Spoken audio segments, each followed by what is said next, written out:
Hey everyone, North Central here. Thanks for tuning in.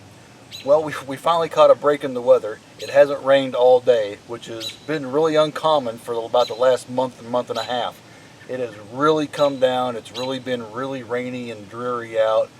But one good thing about the rain is that it has made everything really grow really quick. It's been a couple of weeks since the last video. I want to go ahead and get it through and let you guys see how the little garden here in the back is doing. Now, I don't have a whole lot of plants, but what I do have, I definitely want to show you because a couple of them are the first years that they've been out. This is one of them right here. This is the Blazing Banana by Burpee. Let me go ahead and bring you in a little bit closer so you can get a good close-up as to what's going on with this plant. All right, so this is the Blazing Banana by Burpee. It is a hybrid, and it's the first year that it came out, or at least it's the first year that I've seen it out. I'm pretty sure it's the first year that it's out, period. I cut a couple of these banana peppers off last night and gave them to a neighbor of mine that was over. They really like peppers. They haven't gotten back to me to see how they tasted. I did just cut one off. I wanted to go and see how it tastes. So here's this one. This one's going to go with some dinner tonight. So let's get off this plant. Really a nice looking plant. Leaves are still nice and dark green. It's still growing, still putting off flowers, still putting off little peppers here and there. And then of course it's got these larger peppers down here, and as they get big enough I cut them, and I'll be probably pickling some of them later in the season, and I'm just going to flat out eat some of them right out. So let's go over and check out some of the other peppers, and then we'll get to the tomatoes.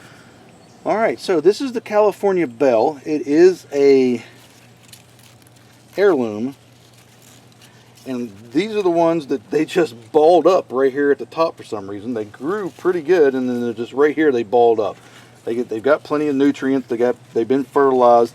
I do see a couple of little peppers on them. I don't know if you can see this or not. Right there where my hand is, that is a bell pepper. The other plant's about the same. There's another bell pepper inside here, right here. But why this plant is balled up like this, I just don't know. It's my first year growing it. Hopefully it'll take off again. It's got all kinds of little buds and stuff on it for flowering, and other flowers on it. So we'll see how it does, but it is starting to produce peppers.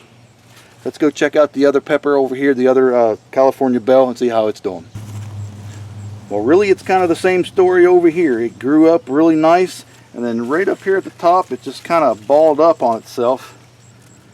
This one's a little bit more open than the other one. I don't see any peppers on this one, however. I do see the remnants of one making right here. I don't think you can see that because of all the foliage in the way. But that one right there, with that little white thing where the flower is starting to come off, that flower is actually dead, and there's a little pepper on there. There are a lot of little buds and stuff coming up on it to where it can flower, so it's starting to take off. Hopefully in the next couple weeks it'll be even better.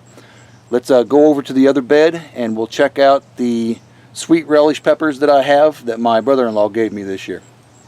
Alright, so this is the sweet pepper that my brother-in-law gave me earlier in the season, and well, over the winter. And I saved the seeds out of the peppers that he gave me, and this is it.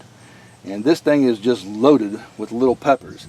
These peppers are really, really sweet. They're I don't want to say they're like candy, but they're definitely not hot. They definitely got a sweet taste to them. And they're just really, really good. So it's doing well. I don't actually know the name of it. This is one of the few plants that's not from Burpee that I'm actually growing. But doing well, and again, you know, the leaves are doing very well. Nice dark green leaves. It's got plenty of fertilizer, plenty of water. It is up underneath, right next to my house, so it's kind of underneath the eave a little bit. So I do water this plant here every single night. But all in all, doing well. Let's go right over here just to the right, and let's check out the little bean garden that I got. Alright, so these are the heirloom Kentucky Blues, and there are beans everywhere. In fact, I just picked a handful of them. I got them inside cooking right now, but before I cook them, I took a little shot of them, and you can see them right now. So those were the beans that I just picked just a little bit ago. They're inside cooking right now for dinner tonight. The Kentucky Blues, Usually I do like a half runner or some type of a pole bean or something like that. These are the first of this type that I've done. These things grew and I've topped them off again up top. They were actually trying to grow up on through my gutter and onto my roof. I mean, they just grow and grow and grow. So let me bring you in a little bit closer and I'll show you this big cluster of green beans right here hanging right off the vine. All right, so these are just some of the big clusters of green beans that I got growing, and you can just see how big those are. I didn't want to pick these tonight. I wanted to get a little bit bigger. These are still feel a little bit young. I like to be able to actually see the big bulges of the beans in them. Now, this is an heirloom plant, and later on this summer, when this plant's starting to go, I'm going to leave some of these beans on here and I'll collect the seeds out of them, and those will be what I use next year to plant this plant again. So that's it for really for this bed. We got the peppers, we got the beans. Something came in the middle of the night and ate my Detroit dark red beets that were in this bed. I don't know what it was. I'm going to find out, and this is going to take care of that. But that's a different story. Let's go ahead and turn around and take a look at the tomato plants that I got going on. Alright guys, so this is the Burpee Steakhouse. It is a beefsteak tomato, it is a hybrid, and they are just doing excellent. You can see how nice and dark green the leaves are. Very, very healthy plant. I came up here to the tops of these and I trimmed out the tomatoes and the flowers to where there's only 3 tomatoes per cluster. Now this plant here only has only split once, so it's got 2 stems coming up with 2 clusters here at the top, 2 clusters down here at the center, and then 1 down at the bottom, and we'll go down in just a second and see the ones down there. This one split 4 different times, or I'm sorry, 3 different times. 1 down closer to the bottom, and then those 2 stems split again. So I've got 4 stalks coming up here to the top. Each stalk at the top has a cluster of 3 tomatoes. I thinned them out as well. And then down here in the middle, I have it where it's just the 2 stalks. I have 2 or 3 clusters here, and then on down at the bottom I have the bigger clusters because those are the newest tomatoes. So let's go ahead and reposition the camera and go downstairs and look down here at the ground and see what's going on there. Alright, so I wanted to show you down here just to show you how high I had to trim these up, and just about all of my tomatoes are trimmed up at least this high, and what that does is it keeps all the leaves and the foliage and stuff from coming down here next to the very, very moist ground. Okay, now if you can see this great big huge cluster of tomatoes right here, this was the first ones that really came on. These are the first to flower, the first to start producing tomatoes. So naturally, of course, they're bigger than the ones at the top. But I've got a cluster of 5 here, and these are just absolutely huge. And I can't wait till these things start turning. Well, I can wait. I'm hoping that they get almost twice this size. But I can't wait till they start turning red and I'm able to cut one of them open and actually see what these things taste like. But I had a subscriber ask me what I thought about the Matorators. I can't remember exactly who it was, but if you're watching, the Matorators are great. They're very, very easy. They keep all the grass and all the weeds and stuff out from around the plant. It makes it very, very easy to water, and I'm going to demonstrate that right now. I have my watering can, and I got this from Lowe's, and it's able to spin the spout where the water comes out around. And right here, it's got an input right there where the water can just stream out instead of coming over these. And all I do is just set this down, and all I do is just fill this up. I fill it up every evening when the sun goes down, and then I fill it up every morning before I go to work. And these plants are doing great. Now when I put these down, I put fertilizer where these little holes here are.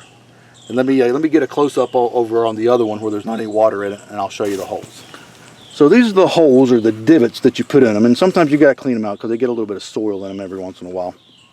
But they have a hole or a divot here that goes down, maybe a couple inches. And at the bottom of it, of course, is a hole, right? It's a break in the plastic, a little hole in the plastic that they drilled through here.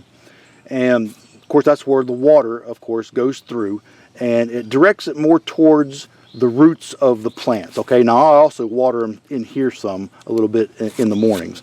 But when I first put these down, I got it on here and I set it down before I even put the plant in the ground, and made these divots into the soil, and then dug down those divots probably a couple more inches and put a handful of fertilizer in each one of those divots. Okay, and then put an inch or so of soil back on top, and then planted my plant and stuck this around it. Now what that does, of course, is whenever I put water in this, it gets on that fertilizer and brings that fertilizer down to the roots of the plant, which is the way you're supposed to do it. The directions for this said to actually put the fertilizer in these little divot holes here that's here, but I was having an issue with the fertilizer clogging up the holes in the bottom. So I did a few of them, and now all of them had the fertilizer actually down in the ground underneath the maturators. But these things are great. They make it very easy to water, very easy to weed. There's no weeds around this plant at all. There's nothing, I mean, there is some around the outside of it, but nothing around the stalks or anything, and it just makes it super, super easy. Alright guys, so this is the Super Sauce Tomato by Burpee. Again, another hybrid. This is the, if I'm not mistaken, 3rd or 4th year that this has come out, and I just absolutely love this tomato. They taste almost like a Rama. I mean, they're very, very, very close, but they get almost up to somewhere around 1 pound to 2 pounds, and which is a far stretch from a regular Rama tomato, believe me. So staying true to the 3 to a cluster with these big type tomatoes like this, I have a cluster here, here, and of course going up this plant. Same thing over here, except for this cluster here, I have 5. I didn't want to cut any of those off since those were the first tomatoes on the plant. And then a cluster of 3, 3, 3, 3, and 3 up near the top. But again, this one's got a little bit of yellow in the leaves, and both of them have started to do that. I don't know if it's just where these hang down so far and they're closer to the ground, but I've been trying to trim them up as far as I can. I just don't want to take any more foliage off of it. Now I did top this plant here. I had a sucker grow up from about midway up, and I went ahead and topped it. That's why this one's got a few more tomatoes on it than that one does. But both plants, again, doing very, very well. Again, I have the maturators on them. Makes it easy with the fertilizer in here. Makes it easy to water, easy to weed. And I'll be putting maturators on just about everything next year. Alright, so last but not least, well maybe not last, but at least not least, these are my strawberries. These are June bearing strawberries, so there's no strawberries coming out on them. I didn't think that I would this year anyways, but great big huge nice beautiful leaves. Fertilizer in each one of these with the soil, my soil combination that I make. If you want to see how I make my soil, I got a video on it. You can go back and watch that. Over here in the top one here, I put a sucker in here. This is a, if I'm not mistaken, a super sauce. It's starting to go ahead and flower. I'm going to pin it up to a stake and let it grow a little bit and then top it. I'm only going to have 2 clusters on this tomato, but you know, I did that just to make sure that you can grow just about anything that you wanted to out of these planters. This planter has the soil from here all the way down to here, and from this wad to this wad. So there's a lot of soil in here, and you can fertilize and do whatever it is that you want to do with these. I have a video on how to make these if you want to make them. It's a great little project, and they're actually really not that bad looking. So let's go ahead over to the side of the house and we'll take a look at the Detroit Red beets that I got growing there and the West Virginia 63 tomatoes. Alright guys, so this is the West Virginia 63 tomatoes, and as you can see they're yellowing and some of the leaves are dying off. I haven't actually been in this bed for a couple of weeks. It's just been so bad out, it's so wet that I've really just kind of neglected these, which is why there's so much weeds and stuff in here. I'm going to have to come out here and do some weeding and do some tending. I've been trying to trim these things back as much as I can, but I really don't want to trim them back anymore. I'm afraid that if I do, they're not going to have a whole lot of support back up here. But they do still have some nice tomatoes, and Let me reposition the camera and we'll zoom in here on a couple clusters of tomatoes on a couple different plants and show you some of the ones that's not doing so well. But these ones right here are actually some of the better looking plants that I have with the West Virginia 63s. All right, so right back there are the 63 tomatoes, and let me see if I can't get my hand back in there without getting this leaf here in the way so you can get a comparison. So this is these are the tomatoes, and there's 3 of them here, 1, 2, and 1 on the other side of the stalk that you can't see. But pretty good sized tomatoes. Those are about normal. Again, you know, this is one of the better plants. So let me take you over to one of the plants that's not doing so good, and I will let you do the comparison on that. Alright, so these are 2 plants that are on the opposite end that we were just at. As you can see, this one here with the mediator beyond or underneath it is doing not too bad. I've had to clean it up really far, knock all the dead stuff off of it, all the yellow stuff, and it's still got a lot on it, but it's definitely doing pretty well. The tomatoes are regular sized, and it's got more tomatoes going up. This one I trimmed up so far and it fell down, and I don't think I'm going to have any hope for this one. This one is slowly dying. The tomatoes are really small, and it's just not doing very, very well. I think I'm going to end up having to cut this one out and not have to fool with it anymore.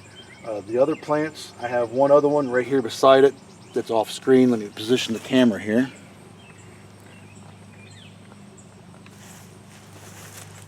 I have one more, this one here, that's about the same, and as you can see, I took these limbs back almost 2 feet up this plant. This one again has a maturator underneath of it, and you know, it's doing the same thing that the one here beside it is doing.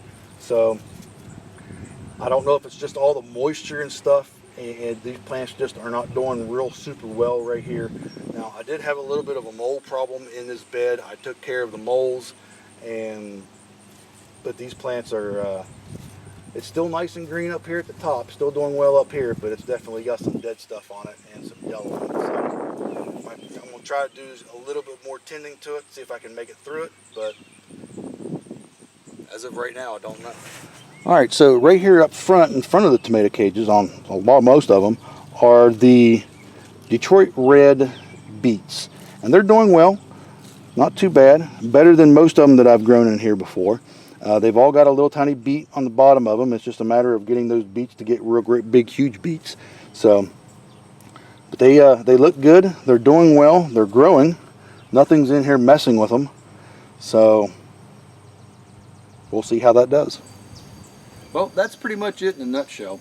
The tomatoes, the peppers, the green beans, the beets, that's really all I'm growing this year. Well, that and the strawberries. But I hope you enjoyed the video. Got to see, you know, how things are doing, how things are progressing. Some things good, some things not so good, but that's kind of the way gardening goes. But right now, I have got to get some of these steaks on the grill.